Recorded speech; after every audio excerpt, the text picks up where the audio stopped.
Hi. Oh, okay, dokie. Let's see. I'm going to give it like 5 seconds while you're going to hear me talking about things. But ladies and gentlemen, it is time. It's the 7:30 hour here at Anime Impulse Studios. You're watching Bombshell Media. You're watching Relentless Weaves, the show where we do nothing but talk about the anime world, the anime community, and all things related. Ladies and gentlemen, it's nice to be back. My name is Andrew J. Landy. I steer the ship here. I've been away for about a month. I had no voice last week, so I would have been completely useless here, which, is usually par for the course anyway. My co-host, as always, the wonderful, the awesome Shelby McWeeb. Shelby! Hi, where were you? Okay, so... where were you? Where was I? I was locked in here for a month. Where was I? Okay, to be fair, Anime Expo pretty much drained me of everything. I'm still feeling the effects of it. My back is hurting. And then last weekend, actually, I was in New York for a tournament. So yeah, during Comic-Con weekend, where everybody thought I was going to be, I was at a tournament in New York for Street Fighter, which also pertains to our special guest for this evening. Ladies and gentlemen, give it up for Thomas Shin Arlieth. Arlieth, what's going on, man? Hello. Nice to be here. Thank you for having me. Oh, right on. Okay, so ladies and gentlemen, you know the drill. If you have not done so already, make sure you are sharing out the stream. You know the drill. Share it out on Facebook, Twitter, Instagram. Tell your friends. Tell your worst enemy. Grab your next door neighbor. Sit him down on the couch in front of the computer. Doesn't matter where you are, but let him know, hey, this is the place you want to go, because it's fighting games week here on Relentless Weaves. Yeah, we're not just about anime. It's about all things that relate to the community as well. And it turns out that the Super Bowl of fighting games in North America, and pretty much Tom, I would say the world, right? Pretty much, yeah. It is the biggest fighting game tournament in the world. Yeah, we are talking about Evolution, the Evolution Championship Series that is happening in Las Vegas this weekend. Players from all around the world are going to be flying in or driving in. I'm also being told that Evo is also known as Locust Con or Bug Con, or suffering from one of the plagues. Is that correct? That is. I have seen reports that they only show up at night, and they coalesce around huge light sources. So you shouldn't have to worry too much. However, all of the after parties that I've seen announced for Evo are all outdoors. So we'll see what happens. They're all outdoors? So there is Thursday's pre-Evo party, hosted by Red Bull, and that's over at Morsi. Okay. At the Mandalay Bay. That's outdoors because it's a beach. It's an artificial beach, right? Then Saturday there is the Link Up at the Link. At the Link, okay. And that is hosted by Vampy Bit Me. Oh, okay, Yes. yeah. So I am currently, I'm doing the drill. I am sharing out the stream on all of my social media, as everyone else should be. Yeah. And yes, that is hosted by Vampy Bit Me, and I'll also be there, ready to entertain all of you. All right, so Vampy Bit Me and Shelby McWeeb will be there for that party as well. And there's a party every night. Is that correct, Tom? Yeah, pretty much. Yeah. I believe Saturday is going to be bar fights. Okay, that's bar fights? Okay. Yeah, Saturday is going to be bar fights. And Oh, thank you. There we go. And that just opened up, literally 10 minutes ago, a new batch of free admission tickets opened up. Oh, okay. And so there's a limited amount that gets released every day. So you should check out Cross Counter TV's Twitter right now if you want to get a hold of that as well. And they're also organizing the Link Up. Okay. And then also there is a Salty Suite going on that's hosted by Victrix, Victrix Pro, and that is being run in conjunction with the Hawaiian FGC. Oh, okay. With Leviathan. Wait, OG Leviathan? Yeah, James Wang. Wow. And that is, man, we knew about those guys 12, 15 years ago or something when they come over for Street Fighter, Third Strike? Don't age us, man. So, yeah, I'm old. So, there's a whole gauntlet of matches that are set up. There's regional matches, there's grudge matches, 3-on-3 teams from all across the world that are all going to be set up. So that's looking to be really interesting. And hopefully the Sea Salt Suite doesn't get shut down like last year due to noise complaints. Yeah, that's what happened. So I think since Victrix is also helping produce this, they probably have another venue set up for it instead of literally like a hotel room where everyone is like crammed in. And it's probably just going to happen right after bar fight. So we'll see. Gotcha. So there's a lot going on aside from just the tournament itself. So, by the way, folks, if you are in the chat, let us know that you're here. If you have a question about fighting games, about Evo, or anything in general, even if you just want to also talk about any of the animes that we're looking into, let us know, folks. I've got the chat right in front of me. We'll be feeding questions from you, the viewers, because again, this is a nice conversation between us and you, the viewers, as well. So we want you in here doing things. I do see Greg Hammer and Norman Locke as well. I see Edward Jaha, so a.k.a. the one and only Jaha. Oh, wow. Decided to pay us a visit as well. Kerry Williams, by the way, asking, are you guys going to play tournaments? So unfortunately, I won't be. I have work during Evo and actually won't even be going. Shelby, will you be playing in tournament at Evo? Video games, man. Me and the video games.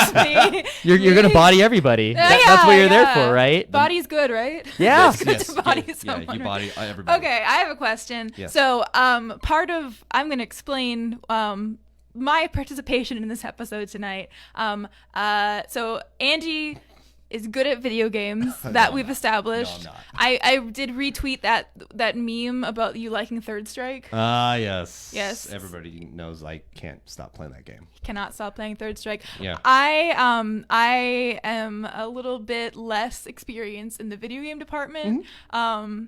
So Andy is very good at that thing with the square, and then it's got the buttons, and then That would be an arcade stick. arcade stick, and then if you sit on it, then sometimes your boyfriend in college gets mad at you because you did, but he's like not mad at you because it was an accident, but it's like, oh no, I didn't know what this was. Anyway, that was a joke. Anyway, I am nervous because I don't know very much about Street Fighter or fighting games. But that's okay because you're here. Yeah.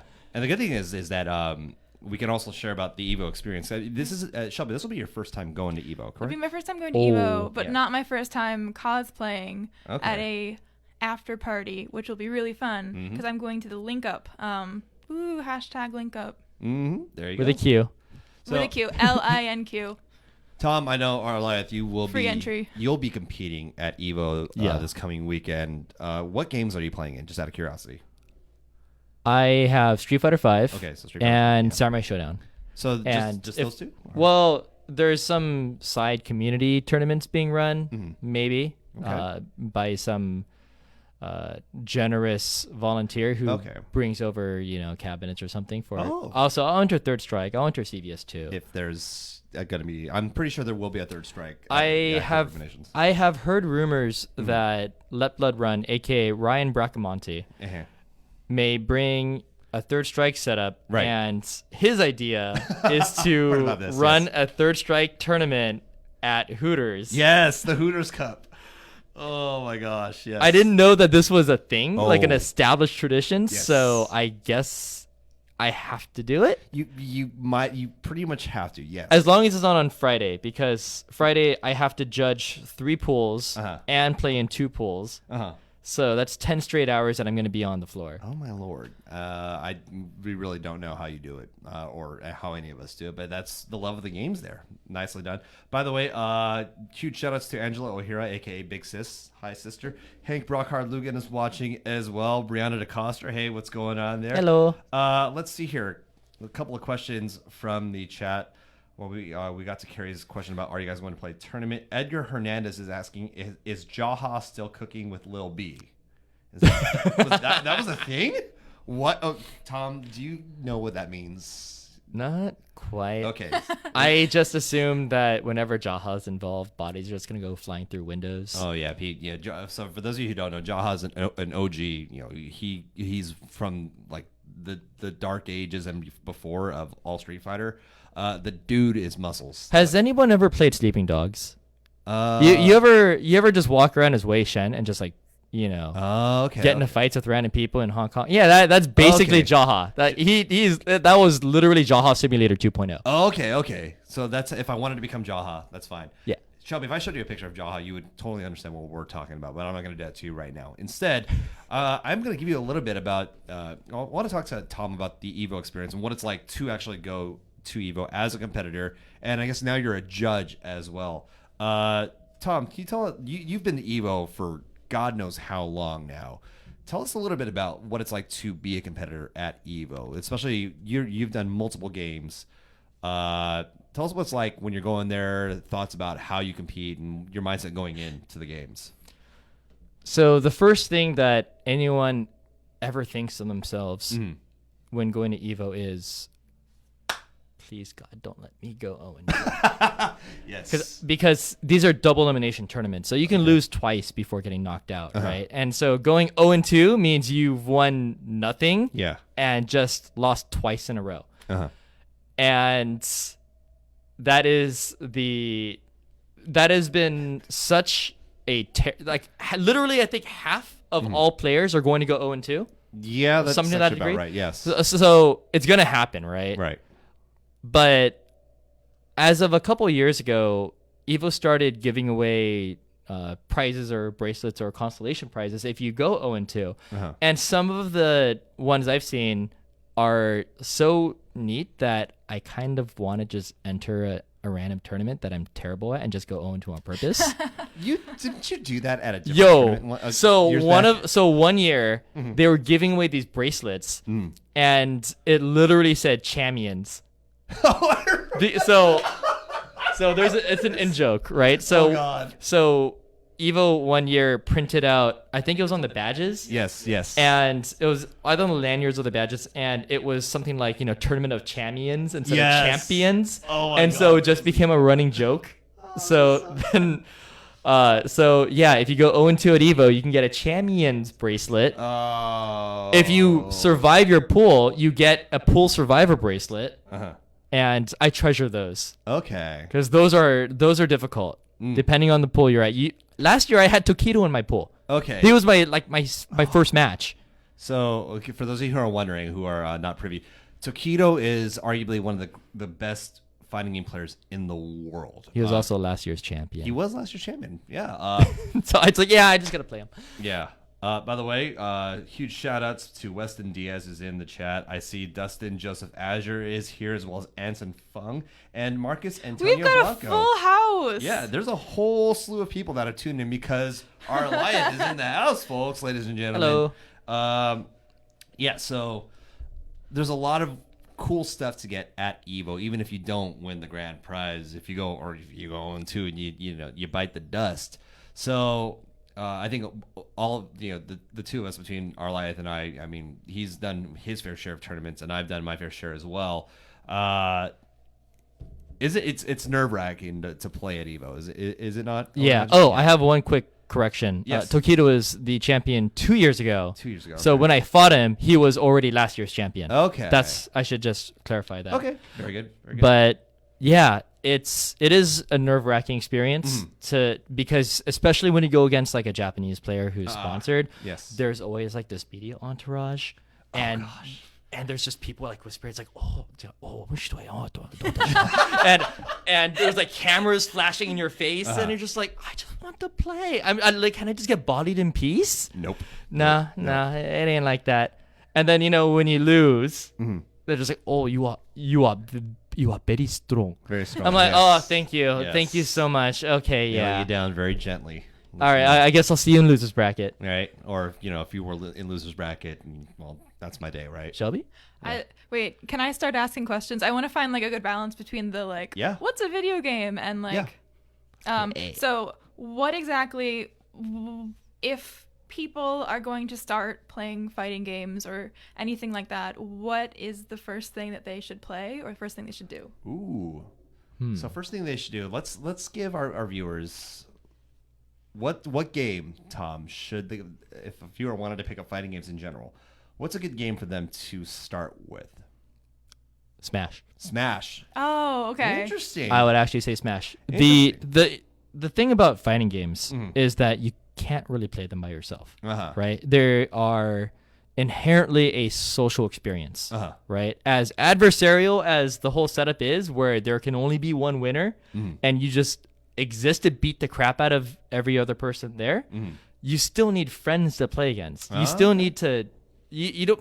Online tends to be terrible for almost every fighting game. Pretty right? much, yes. And So true. and it's just so much better in person to play the games and have those people tell you, oh no, you don't want to do that here. Oh no, that sounds like you're just gonna get killed if you just do that move over and over again. Right. Or you should do this more. You know, like you get that feedback in real time. That feedback loop is really small, right? So you learn faster.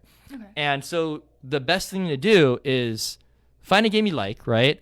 And hopefully you play the version of the game that the most people are playing. This means don't play Melee. This means don't play Third Strike.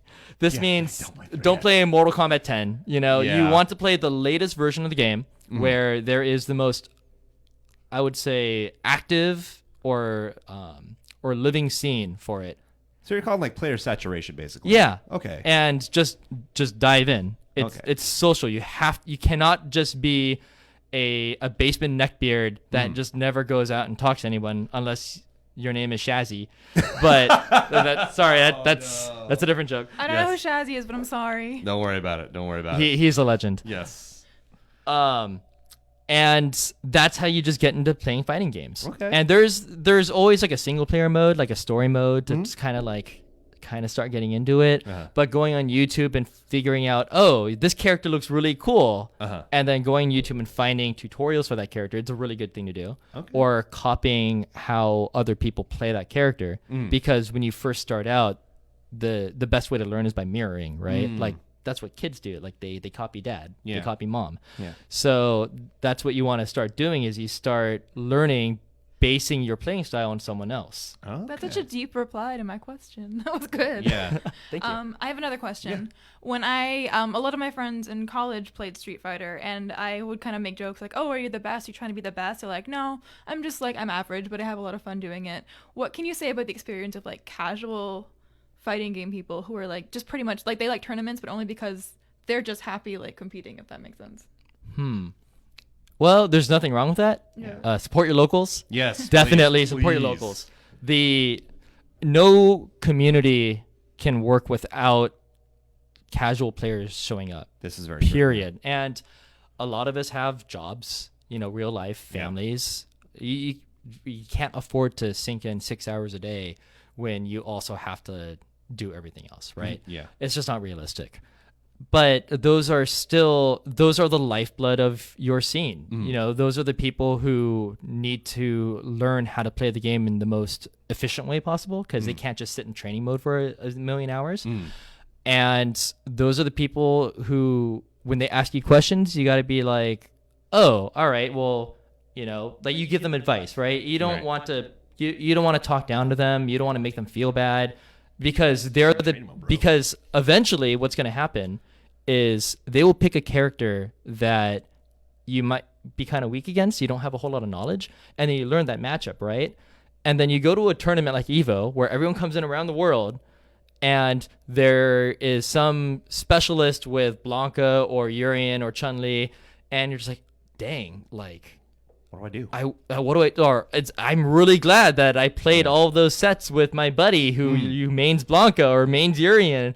And you don't want to be, oh my god, no one plays Urien. I don't know how to fight Urien. Who the hell? Like, and then you just get completely bodied because you have no idea how to fight them, right? Yeah. So it's really important to be welcoming for local scenes and casual players. You never know what you're gonna learn, and it just makes you stronger as a player in general. You keep getting like more deep every time you answer a question. I'm very impressed. But yeah, so how did you guys, Andy, you actually said that he taught you how to play Street Fighter. Can you tell us more about that? Tom, do you wanna go over? Should I? I mean, by teaching you, if you mean like donating and paying for my paycheck at Family Fun Arcade. Yeah, thanks, asshole. So, well, the story, the one I remember. So, I started fighting games in like 2003 competitively, but I didn't start getting anywhere like decent. I can't say good. I can only say decent up until like 2005, 2006 when Family Fun Arcade, rest in peace, was doing their ranking battle videos. Yeah, that's right. Arlieth was one of the guys that was behind the production of all that. spoiler alert, is kind of the precursor to streaming and like broadcasting the videos that all the gaming videos that we have now. So Family Fun had a sister arcade called Interface, which was in Simi Valley, and Tom was spending time between both Family Fun and Interface. And I'll never forget this. The first tournament I ever went to, Tom destroyed me. And I was like a Tom fanboy after that. I was like, holy shit, like I want to learn from this guy, AKA mirroring. Like I was like, how do I do this? How do I do this? Right? And then there was like one night at Interface, and it was just for playing casuals, and he comes out from like behind the counter with like a bucket full of tokens. He's like, hey, Duralath, let's go. I swear to God, we played like 50 games. I lost like 47-3. We were supposed to close the arcade at midnight. Yeah. And you know, if we were all there and people still wanted to spend money, you know.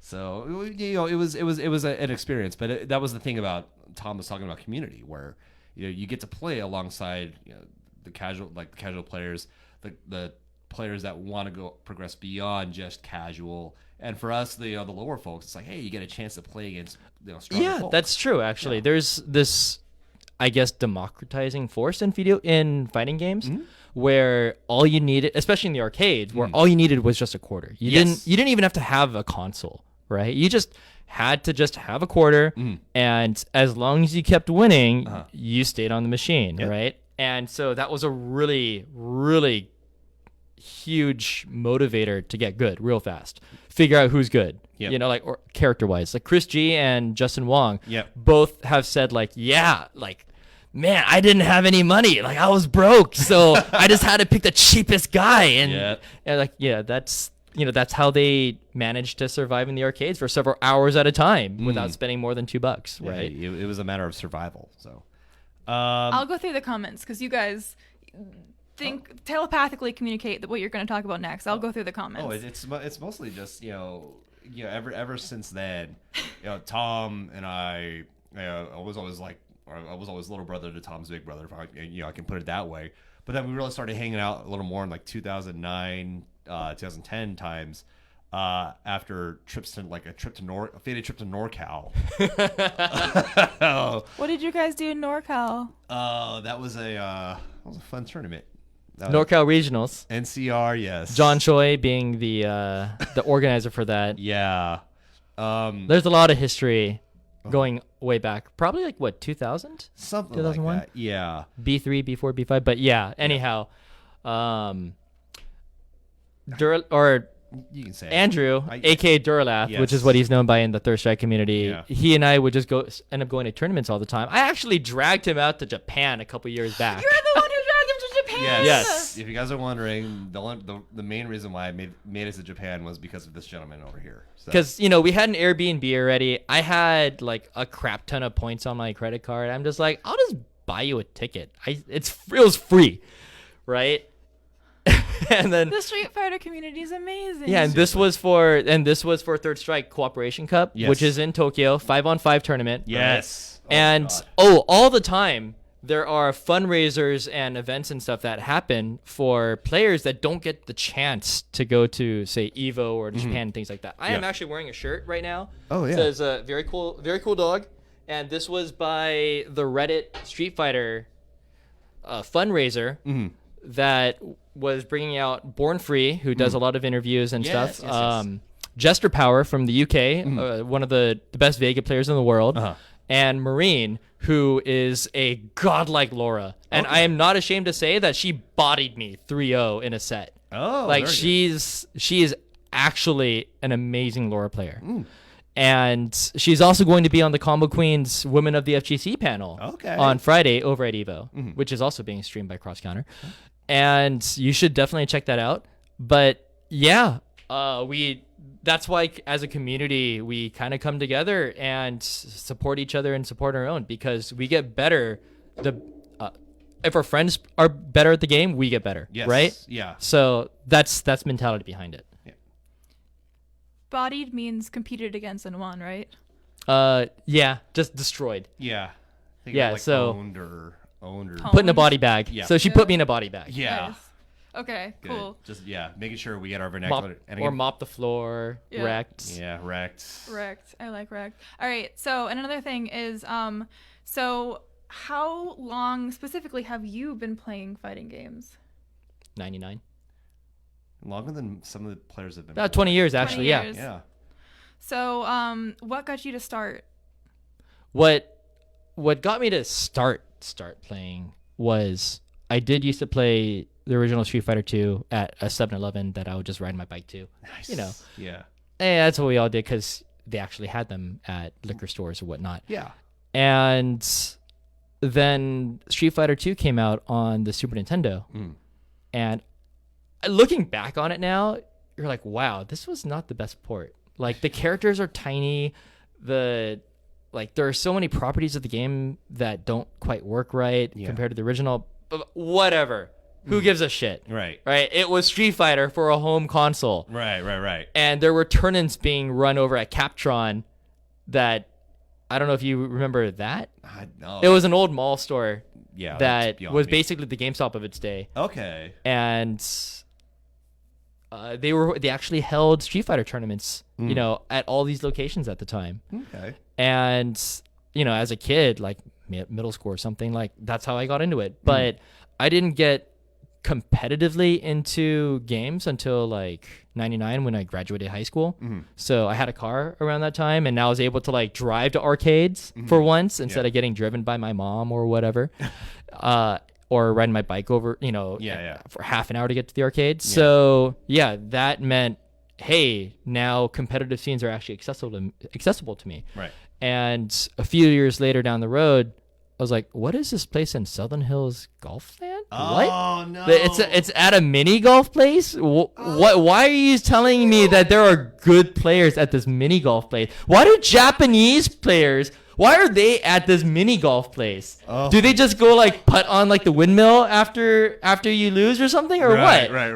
No. Little did we know that legends were born there. Oh my god! So, if you guys are wondering, if you've ever been in the fighting game community and you hear some of the history being told by guys like Alex Valle or John Choi or Mike Watson, the OGs, you'll hear them reference a place called Southern Hills Golfland, or Shiggle for short. That's the place that Arlieth is referencing right now. So, and like you said, legends were made there. The first Why is it called Shiggle?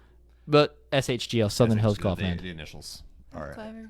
Yeah. And also, the very first time I went there, I went to a Third Strike machine, and there was this, like, I'll just say it, this cholo-looking Mexican dude with a white wife beater and gold chains. Yes. And I didn't know who he was, but he was just wrecking everyone. Little did I know he was not actually Mexican. He was actually Peruvian. And so after he just completely bodied me, he was just like, yo, I haven't seen you before. Where are you from? I'm like, oh, I came from like Simi Valley. I was like, where the fuck is that? It's like, it was just like 60 miles or something. We had to print out MapQuest directions or something to get here, right? Yeah. And it's like, I'm Alex. Nice to meet you. I'm like, oh, all right, well, I'm Thomas. And that was the Alex Valle, Mr. Street Fighter. Yes, Cali Power himself, Alex Just, Valle. like taking names and just racking up a kill count. He had a 30 win streak when I saw that. Oh my god! Wow. And then right after I lost to him, some other Mexican dude, an actual Mexican dude, just went up and beat him. Okay. And that was Gio.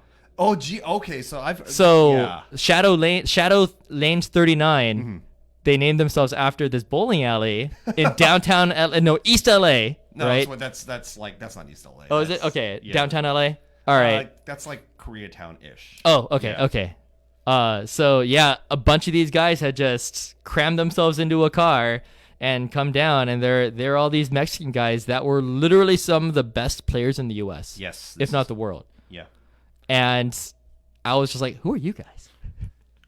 And it was like this. There was the great thing about the fighting game community is that it's not about like how much money you had or your circumstances or like, oh, Asians are the best. No, it really wasn't like this, right? It was just like, man, we were just getting bodied by the brown people today. Yeah. That's just how it is. Yeah. right? Is who put in more work, Yeah. who put in more effort, and who has a stronger scene. Because they every single day they would go play at Shadow Lanes at at this dingy, sketchy bowling alley where half the time the machines didn't work, but they still managed to like get really good because like, oh, I can't use Fierce. Okay, that's fine. I'm gonna learn all these other buttons and see how they work. Right. It's weird what adversity does to you. Yeah, you're forced to adapt, and you're forced to make do with what you had. Fun fact, by the way, I live, I think, 5 minutes walking from Chateau Lane. Oh wow! Hate to break it to you, the street, like all their fighting games are gone. Ah. I went. It kind of broke my heart. I'm not gonna lie. So. Don't dox your address. I said 5 minutes walking. No one knows where I live. Okay, I have another question. Speaking of where you live, were both of you grew up influence, like, in what ways did that influence how much you cared about it? Because I know, like, one thing is, like, a lot of people who grow up in, like, harder to get places, like, further from cities, are more passionate about the idea of just someday, like, being able to play with a ton of people, or, like, when the internet started being a thing, just expanding to that. Did where you grew up kind of influence your specific passion for your hobby? Oh, geez. Well, I mean, you're Tom, Yeah. I'll let you take this one first if you want it. Well, having a car first off, Yeah. was really crucial for that, or like just transportation, just the ability to find a scene, right? Yeah. And we couldn't really.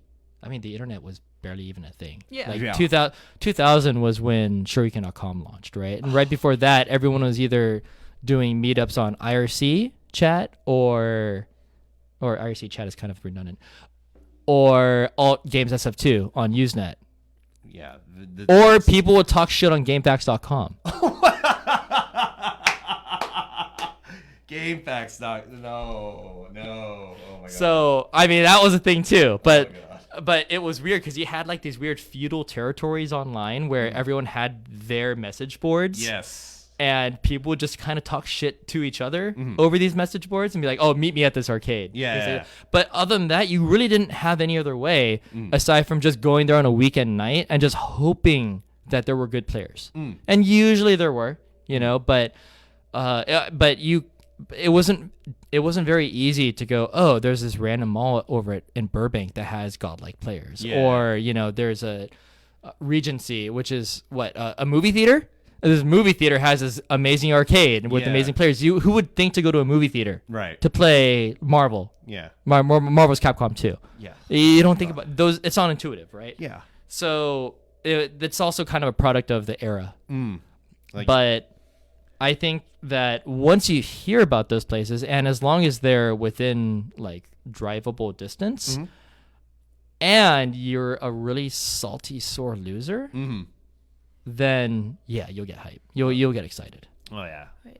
Do we want to say some of the comments now? Yeah, I mean, I saw that. There's an Alex Arias who actually says he remembers Legendary Shiggle and everybody wanted to go there. Also says that he used to play at Chateau Lanes, the 39 lanes over there. So Okay. might have been one of those. Kayla wishes you happy 20th anniversary of playing. Oh, thank you. It is Appreciate that. 1999. Yeah, right on. 1990. Yeah. We can math here. We can math. Also, Edgar Hernandez asks, do you remember the Rainbow Edition myth? That was nuts that in the age of the internet, it turned out to be real.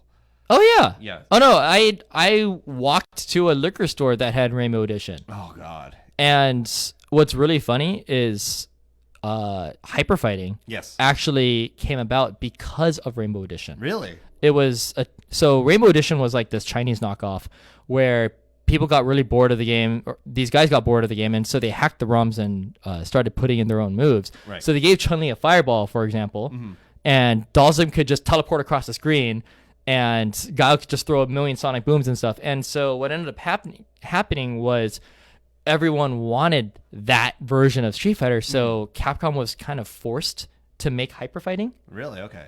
With all these crazy moves, right? And the game was faster. Yes. Right? Yes. Like, that was the important thing about Rainbow Edition. The game did run a little bit faster. Right. And even to this day, we can still feel the impact of Rainbow Edition because, well, in Street Fighter 4, there was Omega Edition, or Mega Mode, right? And in Street Fighter 5, some characters' V-triggers, like Guile, Guile's V-triggers are actually Rainbow Edition. That makes sense. If you think about it, like V-trigger 1, like he just throws a million sonic booms. That is literally Rainbow Edition. Okay. So some of that still has an influence today. Oh, right on. Also, Jose Shady Solis chiming in. By the way, what's up, Shady? All Mexicans can play King of Fighters. Yes. Prove me wrong. No, I can't. No, he's absolutely right. Okay. Mexicans are godlike at King of Fighters. Yeah. So, right on. And also, Kyo is honorary Mexican. Takuma is honorary Mexican. Akuma is also an honorary Mexican on the Capcom side. But, Wait, but no, he is. Okay, Akuma's Crouching Fierce is Mexican uppercut. Oh, okay. Because, and he's also dark skinned. But also, I should say that King of Fighters was also the first fighting game series to feature Mexican characters. Oh, that's a good. Well, I mean, it's really art of fighting, right? But then you bring Yeah. those characters into King of Fighters, Right. Right? Because it's SNK's the SNK thing. world, yes. But King of Fighters really started putting representation on the map. So you actually had Roberto Garcia. So, anyways, and he was a cool-looking dude who drove a Ferrari and beat the crap out of people. Yeah, this is true. Right? So, I mean, that kind of representation is important. And now, And that's why they're all good at a game. Not to mention the bootleg cards, but we're not talking about those. Oh, savage. Do you guys have a favorite tournament or convention memory from either your first or your most recent? Or give me tell me about your first tournament or your first big out-of-state tournament that you traveled to, or your first big win or something, and then tell me about your favorite memory overall. Okay. Tom, I'm gonna give you time to think. I mean, because you've gone to quite a few. Because I've been making you work all night. So, favorite out of state. Do I say phrasing now? Is that my job? Yeah, that is your job now. You're steering the ship. Favorite out of state tournament, because I've really only been to a couple, namely Co-op Cup in 2017. That was Japan, but also past weekend or past 2 weekends ago or something like that. Defend the North, which is happened during Comic-Con weekend, which is why, again, I wasn't at Comic-Con. Both Tom and I went to Defend the North in New York City. It was the Jazzy Circuit finale, and there were just so many good matches. The great thing about this tournament was it was mostly, for the most part, it was kind of Western Hemisphere. There weren't any of the Japanese players, the gods that didn't come to this tournament for that. So it was largely an American player base with a couple of international players that were there as well. Right, a few French players. Yep. Shout out to Monby, who was class act, great guy there. But my favorite memory, I had two of them from that tournament alone, was finally defeating was a good friend of ours, Sherwin, who is one of the, if not the best Third Strike Dudley in the U.S. I finally got my tournament win on him after like a decade of losing. So he's your demon. He's my current demon, and I finally got him. But he'd been beating me for years and years. He just got so good. And then the other one was clutching a victory for our team. Tom and I actually teamed in the team tournament together. And we had gone up against an Akuma player, and I ended up with two really, really fun comeback victories. And I didn't win a single game during that team tournament. You only had to play like one game because most of our team, like our team did most of the work for us. Like I played, that's like I played 2 matches. You played one, and Justin Wong, who was our teammate, he was team anchor, but that's when you know you have a good team, when you don't have to play at all, because your teammates are so good that they just wreck the rest of the teams. Yeah. So those are some of the favorite memories. And then, of course, Cooperation Cup 2017. Oh, yeah. Getting to Tom and I were part of the first English live stream team. So we were some of the main commentators there. What? So back before 2017, Cooperation Cup, which was the big tournament in Japan for Third Strike, they didn't have an English-speaking broadcast. They only had a Japanese stream, right? Yeah. And that year was... and it wasn't even streamed on Twitch. Yeah. It was streamed on Nico Nico. Nico, yeah. So it used to be... I know what that is. I can jump in there. Right? So we're like, it's not accessible to the average viewer, right? Yeah. So this is the first year they go to Twitch, and they decide, we want an English stream as well, so that you can reach more people. So Tom and I, along with a slew of other friends of ours, we were actually the first English stream team for Cooperation Cup, like in history. Oh, and shout out to Z Uh-huh. for setting it all up Yes. because he's FGC liaison for Twitch Yeah. in an official capacity, and he was out in Tokyo to help set up the whole thing. Right. It was very grassroots, but we had a sick backdrop at least, and you had the equipment. It was a And good people time. didn't like Z. People still don't like Z as a commentator, but him setting that all up, Yeah. like it would not have happened without him. Yeah. And he doesn't get enough credit for the stuff he does behind the scenes. Shout out to Zeep for putting his foot down and making sure we got it done. So Yeah. Tom, memory for you. All right. So first memory. Well, I have a what the hell am I doing here memory, and I have a gameplay memory. So the gameplay memory is just pretty straightforward, right? I was playing against Nito. I think this was 2006, 2005. For those of you who are wondering, Nito is one of the top Third Strike Eon players in the world. Yeah, he actually won Evo that year, Okay. right? And against Daigo in grand finals. And when I fought him, the match was so close that I literally lost because it was the first time I was not playing on a cabinet at a tournament. It was a stick that I borrowed from Andrew Yoon from Texas. Okay. Yes. You know, big Korean. I know. Exactly So, what you're talking about. Yes. and so I was borrowing a stick, and so it shifted in my lap on the carpet. And so I tried to go for like a half circle back, but the way it was rotated, it ended up the stick couldn't do the half circle back motion. Right. And so a low short kick came out instead, and he parried and killed me. Oh, And then he no. took the next round with Ganagin. I was just like, okay. Yeah. And then after I lose, he stands up and he just almost hauls me up on my feet. And this is like a skinny, like 80-pound Japanese guy, right? Who barely speaks any English, right? And he's just like, you are very, very, very, very, very, very strong. Oh my God. You Japanese level, Makoto. And I'm just Oh my like, God. Yeah. I'm just like, yeah, okay, fine, yeah, Thanks, thanks, guy. fuck Yeah. you, I fucking had you, Pretty right? much. And then it was cool. True Tech from Colorado, he actually recorded the whole set, Okay. and it's on YouTube somewhere. And I still get salty watching it, but at the same time, like, man, I was kind of godlike. Yeah. that was all right. Yeah, cool. And sort of related to that was the first my favorite just tournament memory in general was going to Japan for Super Battle Opera because it was me, Pyro Lee, and Frankie 3S, and we were the first American team to go to Super Battle Opera for Third Strike, especially. And Super Battle Opera, by the way, one of the precursors to Cooperation Cup. Yes. And it was not just that one. 3-on-3 invitational only tournament. You had to qualify, throughout Japan or the world, like the world qualifier spots. And this was like 2005. So there was a qualifier spot over at Sunnyvale Golfland up in NorCal. And we literally drove all the way to NorCal in our car. And a lot of stories behind that. Oh my God, I'm not gonna go into that now, Yeah. but it's some pretty funny ones. Anyways, we're in Japan, right? And we made it to, I guess, we won like the first 3 matches, which meant that we were now in like top 8 or something.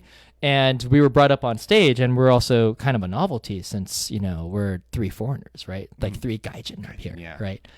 And a friend of mine, who's now known on Twitch as Dizzy Dino, Ah, yes. who also streams a lot and stuff. Check out their channel.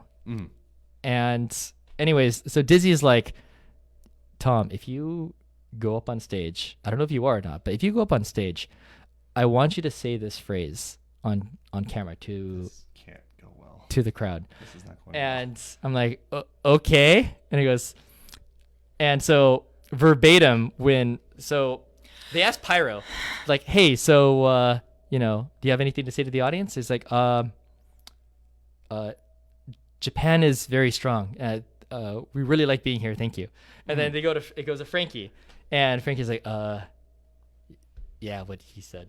Right? And then it goes to me. Oh, and no. I'm like, This can't go well. 俺の生き様を見せてやるぜ!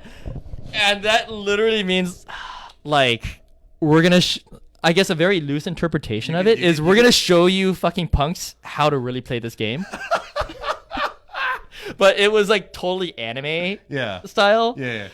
And everyone was like, oh! So, and then I didn't really, and then I think people back home, like Shogo and everybody, when they heard about this, like, oh my god, I can't believe Tom said that. So, we made a bunch of friends at that Super Opera, and one of them is a guy named Sei Kondo, aka RKF, yes. and who is fluent in English and Japanese. Came over here because he lived in America until he was 8, and then he came over. So his English is strictly limited to cowabunga and 80s cartoons. Yes. Things like that, right? So like he'll just occasionally drop a cowabunga, dude, and I'm just like, no one says that. Like, yeah, that's like 30 years So anyways, he's just like, hey, that thing you said up on stage, did you know what you were saying? And I'm like, no. It's like, you basically told all of Japan, like, you just talk shit to all of Japan. And I'm like, oh, is that what I did? But everyone knew it was a joke, so it was okay. Yeah. Okay, that's good. So yeah, that's probably like, my most impactful favorite memory. That's probably the best answer I could have gotten for that question. Tom, Yeah. I cannot see you in the same line anymore. That's amazing. We need to see more of that, by the way. I mean, it probably helped that I didn't actually know what it meant. So Did it? I just want to see Tom pop off one more time using that exact phrase. oh my god.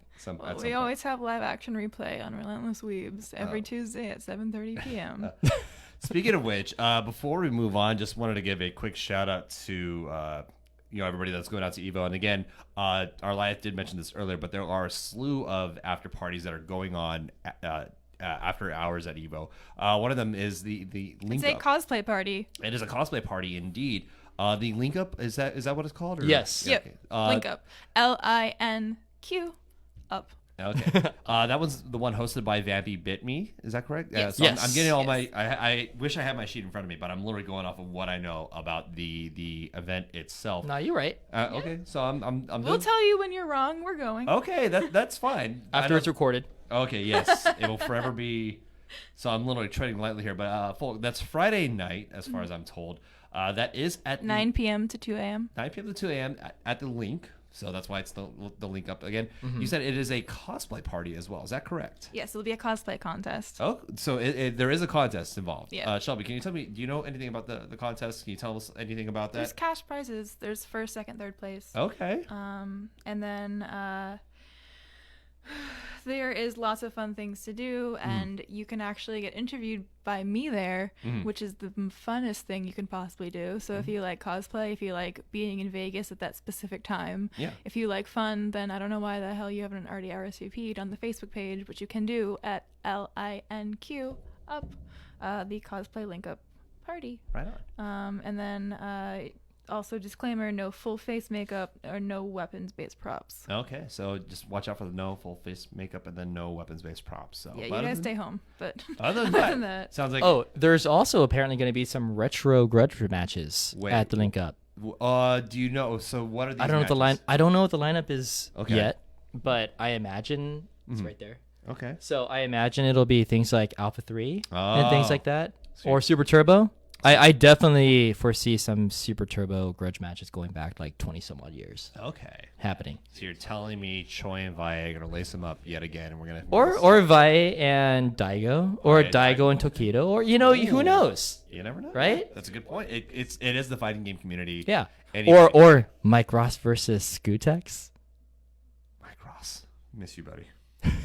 He's alive. I know he's alive. I just haven't seen him in like years. So yeah, I definitely thought he was dead for a second. I know. I'm felt sorry. bad. I will always honor the one, the only Mike Ross, Dynamite, the greater force.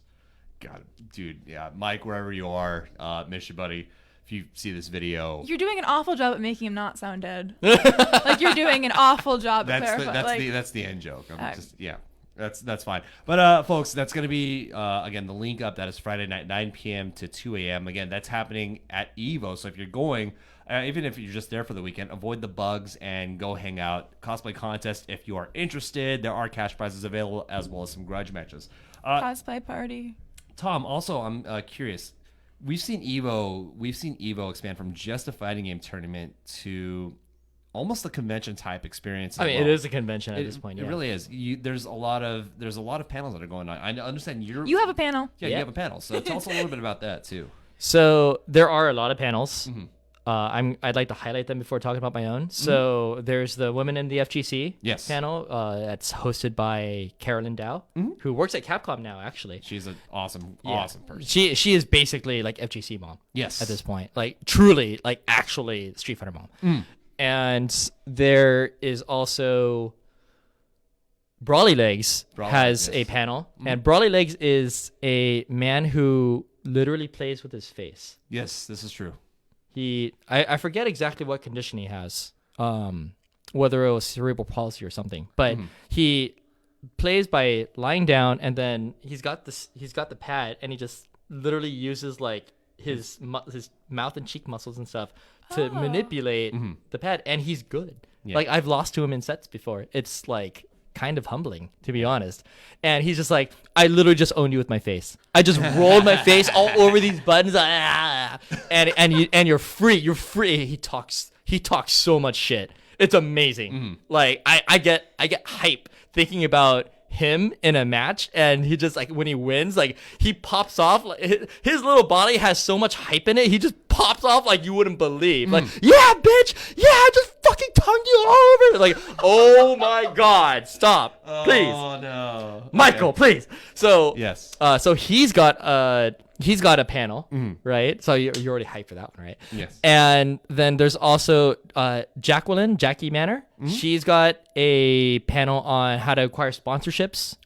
And then there's Glenn Cravens, the Game 2K, and he's like a huge statistics data guy, right? And he used to do analysis like who got the first hit in the match and what was his percentage of winning, who used the most EX attacks, who has the highest hit percentage, who was 25% damage or who had 25% health in the middle of the match against 50% health for the other guy or more, and made a comeback. Or like, what is her comeback factor? He had all these metrics and like power rankings and stuff that he came up with because he's this huge sports nerd, right? And so he just sort of imported that expertise into fighting games. He's written books about it, and so he's doing a panel for this kind of data analysis. He's basically the 538 of the FGC. Yeah, he implements like a lot of those. The baseball term is like sabermetrics. So that's what he needs though is.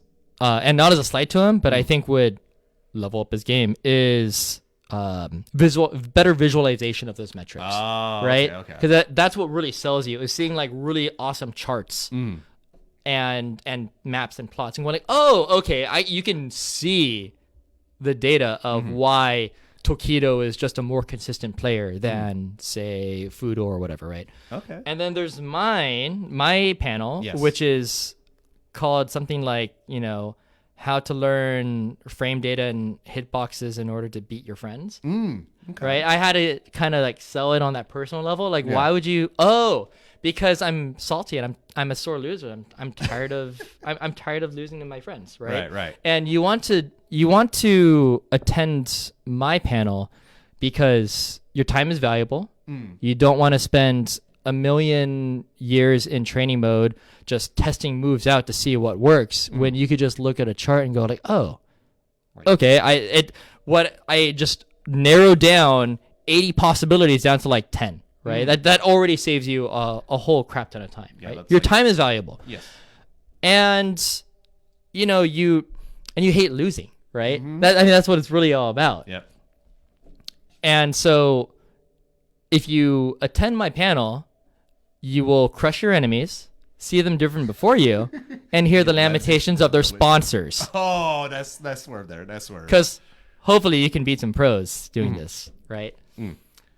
Also, I'm being told Robert Williams is in the chat. What's going on, Robert? Is saying there's also a frame data app that you might have Yes. a hand in. Is that correct? So there is a website Uh-huh. which is fullmeter.com/fatonline, and there's also an app on both iOS and Android called Fat or Frame Assistant Tool. And I'm a contributor to it.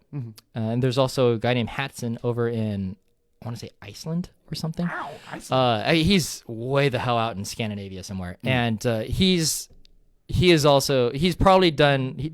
He probably puts in the most work for the updates these days. But around season 2, I remember Dark Onion, the guy who created the app, is he was kind of drowning in the amount of work that happened with the season 2 changes, and so I hopped in, and so I started learning more about the game. There is this guy robot named Tool Assisted, who nobody knows who they are. Yeah. And they were making a bunch of tools for the game, and so we all just kind of came together. We're like, all right, let's work out all this math and let's make this into something that's accessible. It's really important. I'm really big on accessibility to the average player, right? Because I don't want to be winning through fraudulence against my friends, and then I play against the Japanese, and they already have this. They already did their calculus and linear algebra and all this shit to it, and are like, oh, if you try to do this move at this particular frame at this angle, you're going to get fucked. No, no, none of that. We're all scientists here. We're all savages. We are all educated warrior poet barbarians that will know the exact angle to slice your head off at.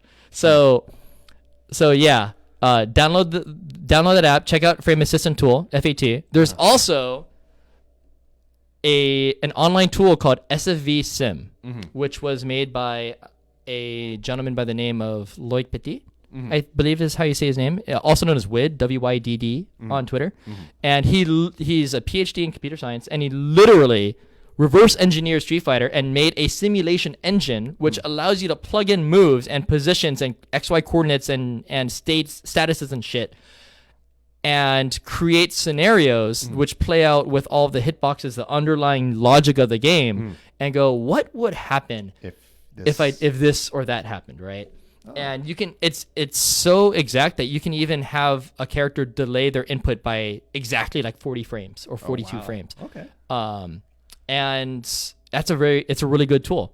And there's also sfe.com/diff, and that is basically a tool that lets you see frame by frame all the properties of every single move in the game. But Tom, I'm going to stop you there really quickly. Okay. You've been given an order to open a garage door. I'm dead serious. You've been given an order to open a garage door. In the comment section. Yeah. Got it. You'll see it. Yeah, no worries. So while he opens that garage door like a gentleman, Andy, do you have any closing statements? Closing statement I have. First of all, I want to thank everybody for tuning in to Relentless Weebs here again on Bombshell Media. Again, if you have not done so, make sure you've liked Bombshell Media and, of course, our group Relentless Weebs. We have a wonderful community there of people that are posting fun things as well.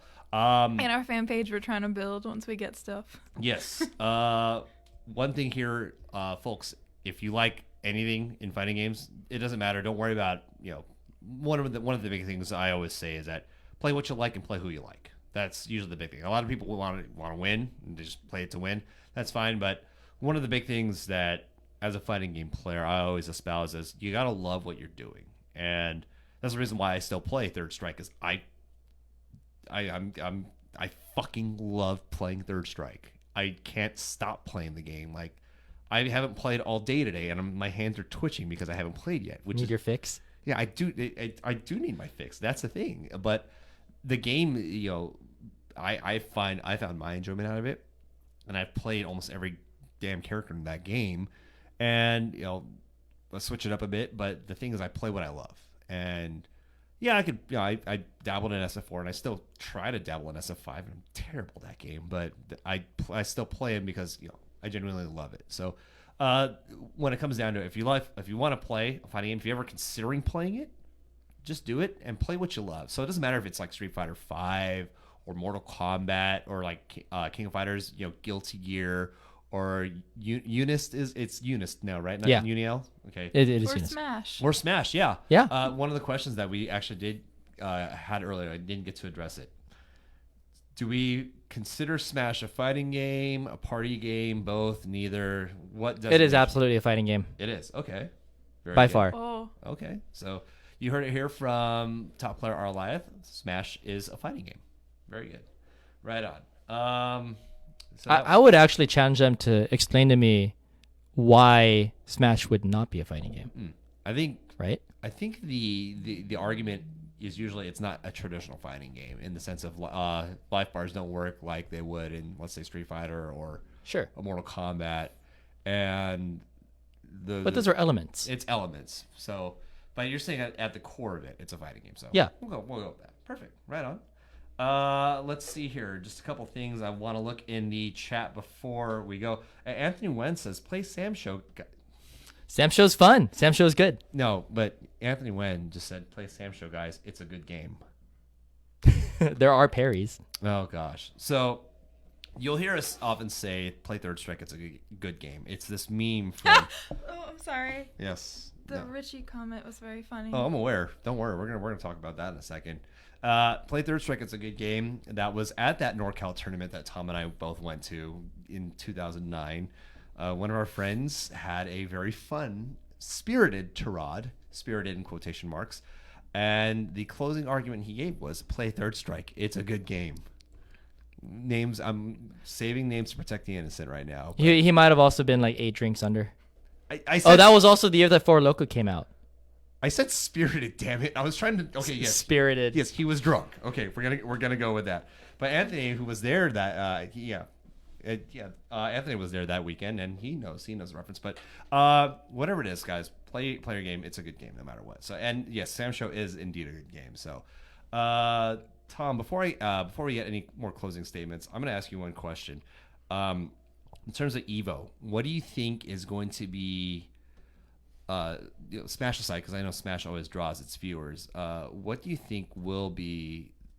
What game do you think is going to surprise everybody with how hype it potentially is going to be this coming weekend? Does that make sense? Or what will be the most hype? Well, because I mean, everyone's respective communities are always going to get hype over. Yeah, but in terms of like there were years where like ESPN was showing highlights from like Guilty Gear because it was like the big giant like WTF moment. What game do you think is going to have that big moment this year?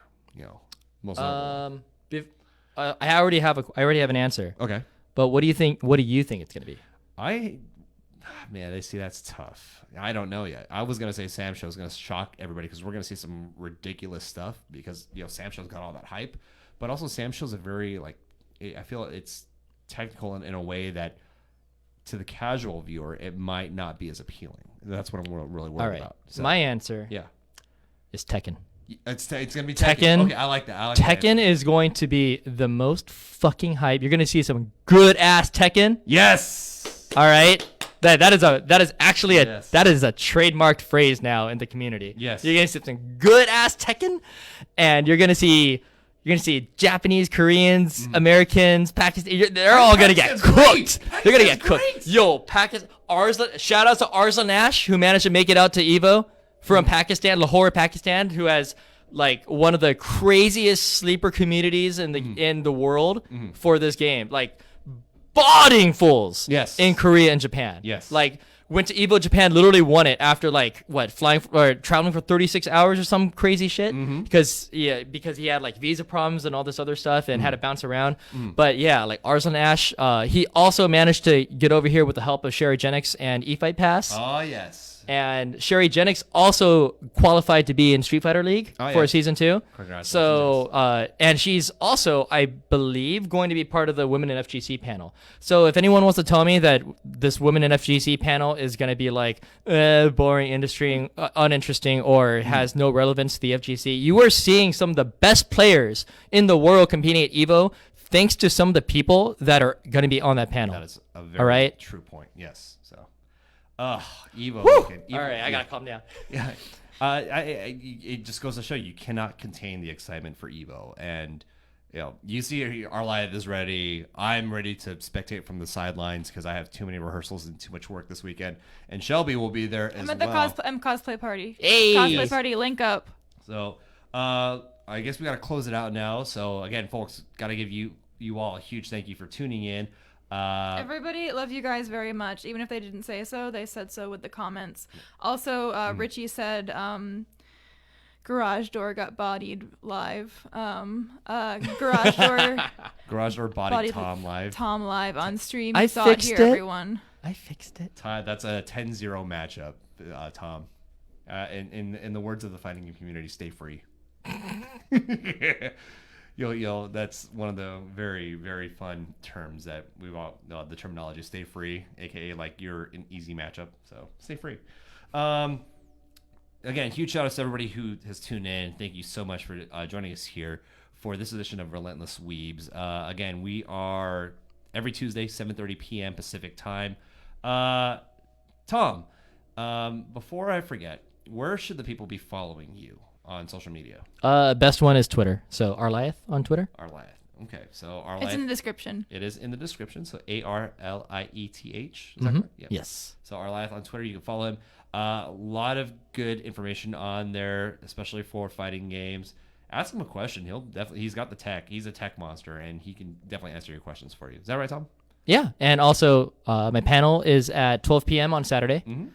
And it will be all the panels are going to be streamed on Cross Counter TV, which is also their Twitch channel as well as their Twitter. Mm-hmm. So do check that out. And yeah, if you've got questions, hit me up on Twitter, and I'll do my best to answer them as best I can. Okay, right on. Shelby, where should everybody be following you at? Follow me on Twitter and Instagram at Shelby McWeeb. Shelby McWeeb, indeed. Last piece of information. I'm just getting this in now before I call it. For those of you who are wondering, Anime California is happening August 23rd through 25th, and there will be sponsored game tournaments, including fighting games as well. Just FYI, but we'll touch on that in a later episode as well. But we wanted to get that out there. So if you are interested, Anime California is happening August 23rd to 25th at the Burbank Marriott and Convention Center. Again, in Burbank, California, there's a nearby airport, just in case anybody wants to fly in for that. There are sponsored game tournaments for that as well. And we'll both be there. We will definitely all be there. So finally, folks, my name is Andrew J. Alandi. You can follow me at Andrew J. Alandi on Instagram and Twitter, and also my other Twitter, Duralath, for all things fighting games, because I don't want anybody stealing that name from me ever. I can't give it up. So neither here nor there, folks. This has been the episode of Relentless Weebs. Thank you all so much for joining us. We'll see you next week for another rousing edition. Take care and have a wonderful evening. Good night.